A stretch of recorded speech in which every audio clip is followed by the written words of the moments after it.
kasih kerana memilih yang sahih dan berimbang. Berita perdana edisi Jumaat 25 November 2022. Saya Fakil Hidayat Ghazali. Dan saya Margaret Gambang. Berikut paparan utama malam ini. Tangani isu kos sara hidup jadi keutamaan Perdana Menteri.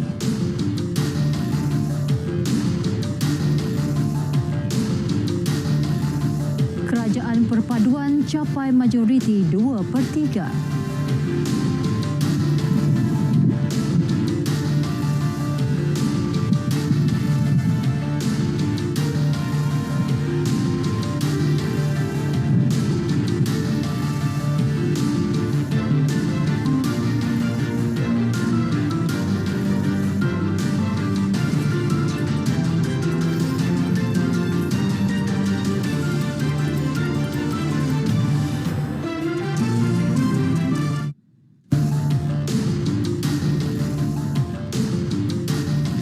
Assalamualaikum, salam sejahtera.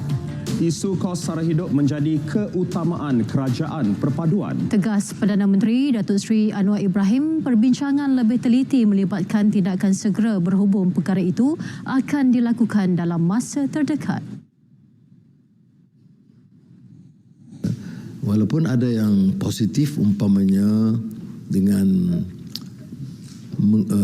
kekuatan ringgit sekarang dan juga soal bursa saham yang lebih positif menunjuk keyakinan kepada pentadbiran kerajaan sekarang, tetapi saya masih merasa keutamaan itu harus terhadap kos sara hidup, harga barang yang mencekam dan menekan kehidupan rakyat. Jadi saya telah memohon supaya perbincangan lebih teliti dan tindakan segera untuk mengurangkan tekanan ini, dan saya akan adakan pertemuan segera dengan jabatan dan agensi berkenaan dalam masa terdekat. Perdana Menteri yakin kerajaan di bawah kepimpinan beliau akan dapat mengurangkan beban yang dialami rakyat ketika ini. Datuk Seri Anwar menyatakannya kepada media pada hari pertama memulakan tugas rasminya sebagai Perdana Menteri di Perdana Putra Putrajaya. Beliau tiba di bangunan Perdana Putra pada pukul 9.55 pagi disambut Ketua Setiausaha Negara Tan Sri Muhammad Zuki Ali.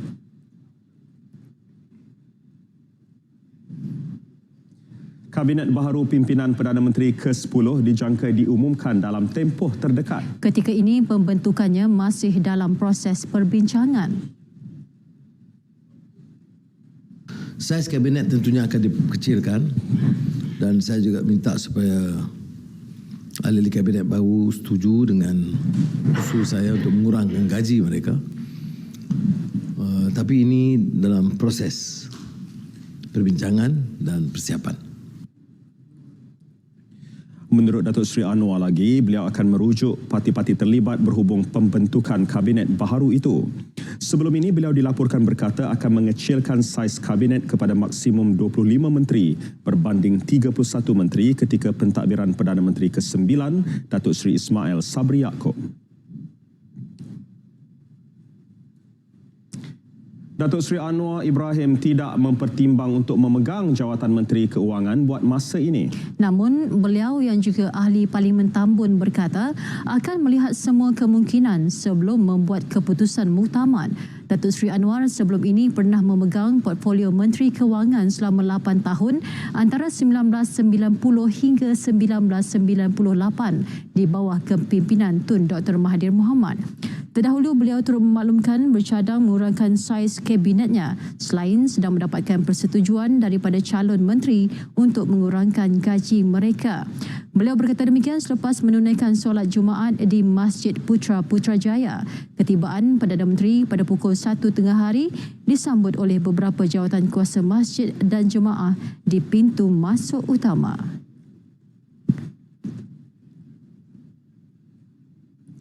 Sementara itu, Datuk Seri Anwar memaklumkan kerajaan perpaduan pimpinan beliau telah mencapai majoriti 2/3 dengan penyertaan terkini Gabungan Rakyat Sabah GRS.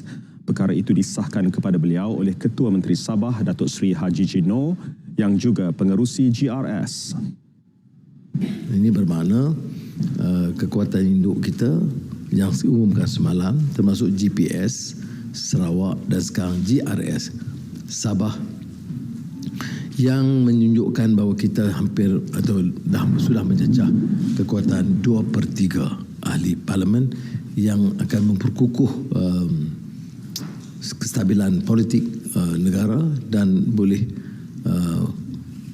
menumpukan perhatian dalam kerja-kerja kita untuk mengangkat martabat negara, mengukuhkan ekonomi dengan maksud untuk membela nasib rakyat. Perikatan Nasional PN tidak akan menyertai Kerajaan Persekutuan. Pengerusinya Tan Sri Muhyiddin Yassin mengucapkan terima kasih atas tawaran Perdana Menteri itu, namun menyatakan pendirian bahawa PN akan kekal sebagai pembangkang. Keputusan itu dibuat atas dasar semangat untuk menyuburkan demokrasi. Dalam kenyataan, beliau memaklumkan PN akan memainkan peranan semak dan imbang dalam Parlimen Malaysia dengan Kerajaan Persekutuan diterajui Pakatan Harapan. Bergerak ke hadapan, PN akan meneruskan perjuangan demi kesejahteraan rakyat dan kemakmuran negara berpandukan prinsip prihatin, bersih dan stabil. Tan Sri Muhyiddin Yassin turut mengucapkan tahniah kepada Datuk Seri Anwar Ibrahim atas pelantikan beliau sebagai Perdana Menteri Malaysia ke-10. Barisan pemimpin parti dan ahli parlimen menyampaikan ucapan tahniah kepada Datuk Seri Anwar atas pelantikan sebagai Perdana Menteri baharu.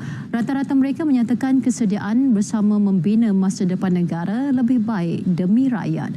Ketua Menteri Pulau Pinang Chow Kon Yeow percaya Datuk Seri Anwar mampu memantapkan lagi pentadbiran negara serta berupaya mendapat kepercayaan seluruh rakyat. Ketua Menteri Sabah Datuk Seri Haji Jinor yang juga pengerusi GRS turut menaruh keyakinan dengan pengalaman yang dimiliki Datuk Seri Anwar sekaligus mampu meningkatkan pertumbuhan ekonomi dan pembangunan negara. Dalam pada itu, PAS juga yakin Datuk Seri Anwar akan melaksanakan tanggungjawab dengan baik dan menghargai tawaran untuk menyertai kerajaan perpaduan. Pemimpin lain yang turut mengucapkan tahniah, Menteri Besar Selangor Datuk Seri Amiruddin Syari, Ketua Menteri Melaka Datuk Seri Sulaiman Mat Ali dan pengerusi DAP Lim Guan Eng. Selain Ahli Parlimen Port Dickson Datuk Seri Aminuddin Harun, Ahli Parlimen Seremban Anthony Locke, Ahli Parlimen Muar Syed Saddiq Syed Abdul Rahman dan Ahli Parlimen Bentong Iyung Sefura Osman.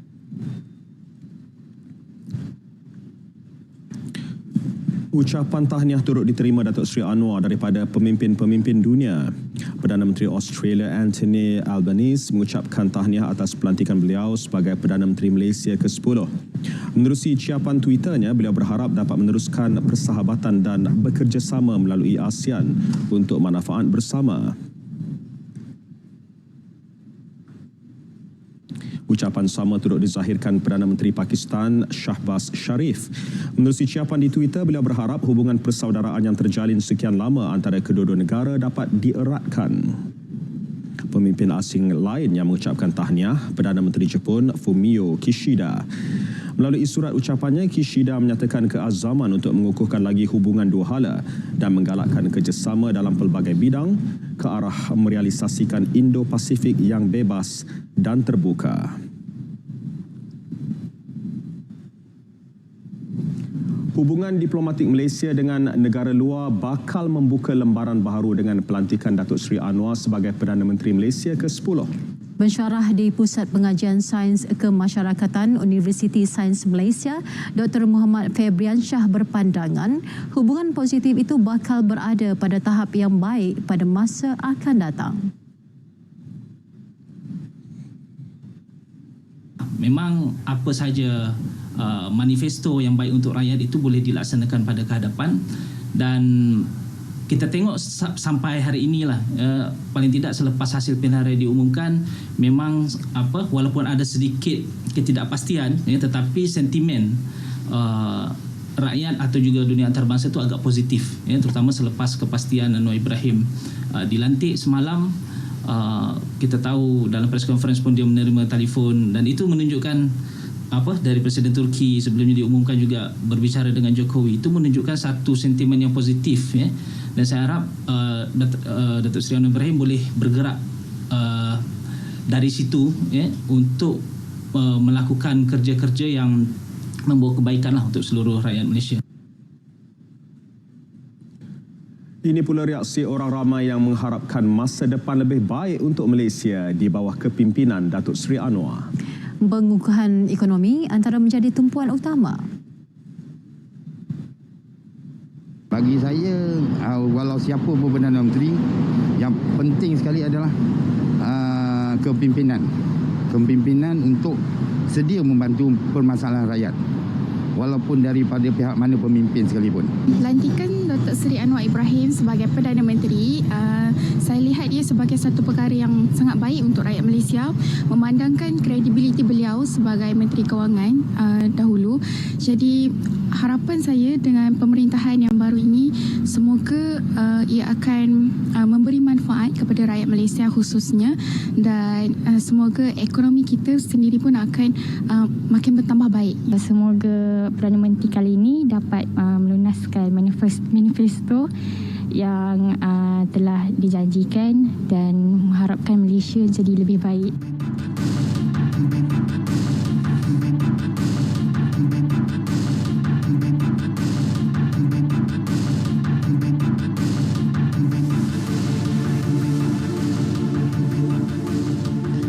Kerajaan perlu mempertimbang isu-isu rakyat bagi memacu pembangunan negara. Ini meliputi isu kos sara hidup seperti yang ditawarkan dalam manifesto pada pilihan raya umum ke-15. Datuk Seri Anwar Ibrahim mempunyai tanggungjawab yang amat berat seperti mana telah dirangka di dalam manifesto Pakatan Harapan sebelum ini. Antara perkara yang harus diberi perhatian adalah menangani kos sara hidup rakyat yang meningkat, inflasi yang meningkat. Begitu juga dengan perkara-perkara kebajikan rakyat agar kita dapat berada di dalam landasan yang terbaik untuk mencapai wawasan kemakmuran bersama. Parti-parti politik lain juga perlu memberikan sokongan kepada kepimpinan terbaharu ini demi kestabilan ekosistem politik negara. Langkah itu penting bagi memperkukuh keyakinan pelabur seterusnya memastikan ekonomi negara terus berkembang. Sementara itu, Bursa Malaysia Berhad dan anak-anak syarikatnya akan ditutup pada Isnin 28 November 2022 bersempena cuti khas yang diumumkan Perdana Menteri Datuk Seri Anwar Ibrahim. Bursa Malaysia dan anak syarikatnya akan beroperasi semula pada hari Selasa 29 November. Semalam Datuk Seri Anwar mengumumkan Isnin sebagai cuti umum sempena pembentukan Kerajaan Perpaduan Nasional dan pelantikan beliau sebagai Perdana Menteri Malaysia ke-10.